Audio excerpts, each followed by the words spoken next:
આ ઇતિહાસ છે ગુજરાતની એ પાવન ધરાનો, જ્યાં સોરઠની શાન અને પાટણના સ્વાભિમાન વચ્ચે એક એવી કરુણ અને શૌર્યસભર ગાથા લખાઈ કે જે આજે લોકગીતો અને દુહાઓમાં અમર છે.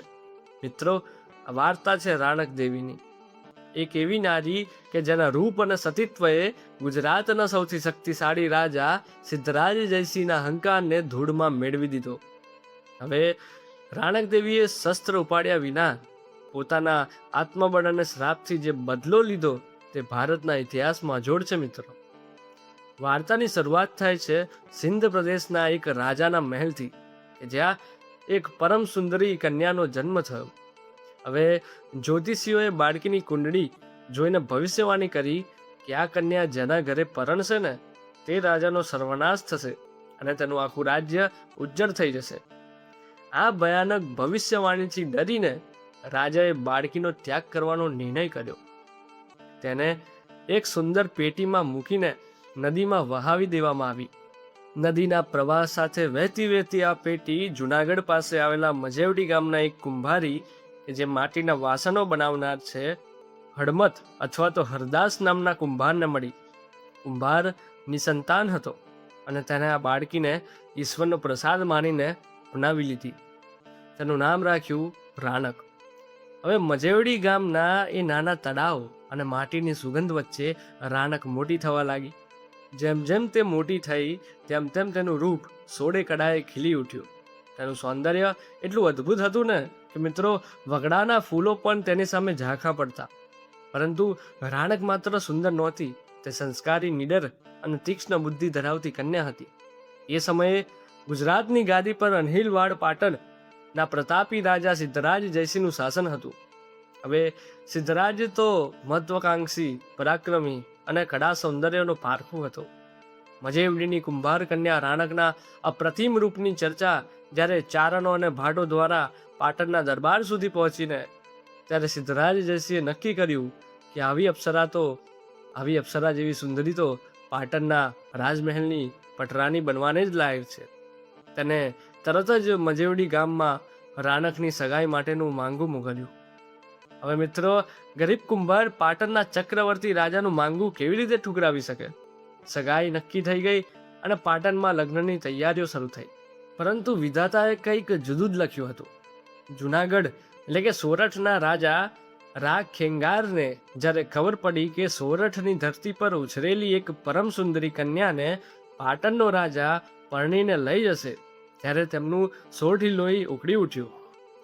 રા ખેંગાર અને સિદ્ધરાજ વચ્ચે પહેલેથી જ વેર હતું અને સોરઠના સ્વાભિમાનને ખાતર રા ખેંગારે મજેવડી પર આક્રમણ કર્યું અને રાણકને સન્માનપૂર્વક પોતાની સાથે જુનાગઢ લઈ આવ્યા.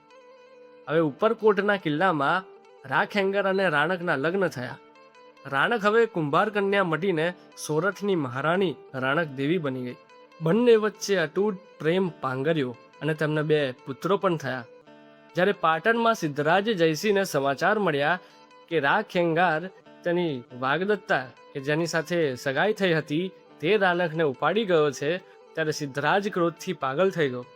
તેને લાગ્યું કે આ માત્ર સ્ત્રીનું હરણ નથી પણ પાટણના સામ્રાજ્યના નાક પર પ્રહાર છે. મિત્રો, સિદ્ધરાજે એક વિશાળ સેના તૈયાર કરી અને સોરઠ તરફ કૂચ કરી. પાટણની સેનાએ જુનાગઢના અભેદ્ય કિલ્લા ઉપરકોટને ઘેરી લીધો. ઉપરકોટનો કિલ્લો એટલો મજબૂત હતો અને તેની ભૌગોલિક સ્થિતિ એવી હતી કે એને જીતવો અશક્ય હતો. કિલ્લાની અંદર અનાજ અને પાણીના અખૂટ ભંડાર હતા કે જે આજે પણ અડીકડી વાવ અને નવઘણ કુવા તરીકે પ્રખ્યાત છે. સિદ્ધરાજની સેનાએ 12 વર્ષ સુધી ઉપરકોટને ઘેરો ઘાલી રાખ્યો, પણ તેઓ કિલ્લાનો એક પથ્થર પણ હલાવી શક્યા નહીં. 12 વર્ષના લાંબા સમયગાળા દરમિયાન પણ રા ખેંગાર અને રાણક દેવી કિલ્લાની અંદર સુરક્ષિત હતા. સિદ્ધરાજ હતાશ થઈ રહ્યો હતો અને યુદ્ધ લાંબુ ખેંચાતું જતું હતું. જ્યારે શસ્ત્રો અને સૈન્યથી કિલ્લો ન જીતી શકાયો ત્યારે સિદ્ધરાજે કપટનો આશરો લીધો. રા ખેંગારના જ સગા ભાણેજો કે જે દેસડ અને વિસડ મામા સાથે કોઈ વાત પર નારાજ હતા અને સિદ્ધરાજે આ તકનો લાભ ઉઠાવ્યો. અને બંને ભાઈઓને લાલચ આપી કે જો તેઓ આ કિલ્લાનો ગુપ્ત દરવાજો ખોલી દે તો રાખેંગાર પછી જુનાગઢની ગાદી તેમને સોંપવામાં આવશે. અને મિત્રો, સત્તાની લાલચમાં અંધ થઈને દેસડ વિસડે માતૃભૂમિ અને મામા સાથે ગદ્દારી કરી. એક કાળી રાત્રે જ્યારે આખો કિલ્લો ઊંઘતો હતો ત્યારે દેસડે ઉપરકોટનો ગુપ્ત દરવાજો ખોલી નાખ્યો અને પાટણનું સૈન્ય કિલ્લામાં ઘૂસી ગયું. કિલ્લાની અંદર ભયાનક કતલખાનું શરૂ થયું. રાખેંગાર અચાનક થયેલા હુમલાથી ચોંકી ગયા, પણ તેઓ સાચા રાજપૂતની જેમ બહાદુરીથી લડ્યા. દેશદ્રોહી ભાણેજોની નજર સામે રાખેંગાર વીરગતિ પામ્યા અને સિદ્ધરાજે રાણકદેવીના બંને નિર્દોષ પુત્રોની પણ ક્રૂરતાપૂર્વક હત્યા કરી નાખી, જેથી ભવિષ્યમાં કોઈ સોરઠની ગાદીનો દાવેદાર ન રહે. વિજયી બનેલો સિદ્ધરાજ જયસિંહ ઉપરકોટના મહેલમાં પ્રવેશ્યો. તેને રાણકદેવીને કેદ કરી લીધી અને સિદ્ધરાજનો અહંકાર 7મા આસમાને હતો. તેને રાણકદેવીને પાટણની મહારાણી બનવા અને પોતાની સાથે ચાલવા કહ્યું. પરંતુ રાણકદેવી કોઈ સામાન્ય સ્ત્રી નહોતી. તેના પતિનું સૌ લોહીથી લથપથ પડ્યું હતું. તેના વહાલ સોયા પુત્રોના માથા કાપી નાખવામાં આવ્યા હતા. તેનું હૃદય ચિરાઈ ગયું હતું, પણ તેની આંખોમાં આંસુની સાથે સતીત્વનો ક્રોધ હતો. તેને સિદ્ધરાજના પ્રસ્તાવને પગની ઠોકરે ઉડાવી દીધો. સિદ્ધરાજ રાણકદેવીને બંદી બનાવીને પાટણ તરફ પાછો ફરવા લાગ્યો. જુનાગઢ છોડતી વખતે ગરવા ગિરનારને જોઈને રાણકદેવીના મુખમાંથી હૃદયદ્રાવક દુહાઓ સરી પડ્યા. તેમણે ગિરનારને ઠપકો આપતા કહ્યું, ગોઝારા ગિરનાર, વડામણ વેરીને કીધા, મરતા રાખેંગાર, તું તૂટી કેમ ન પડ્યો? હે ગિરનાર, તું આટલો મોટો પર્વત હોવા છતાં તારો રાજા રાખેંગાર મરાયો ત્યારે તું તૂટી કેમ ન પડ્યો? તું હજી પણ કેમ અડીખમ ઊભો છે?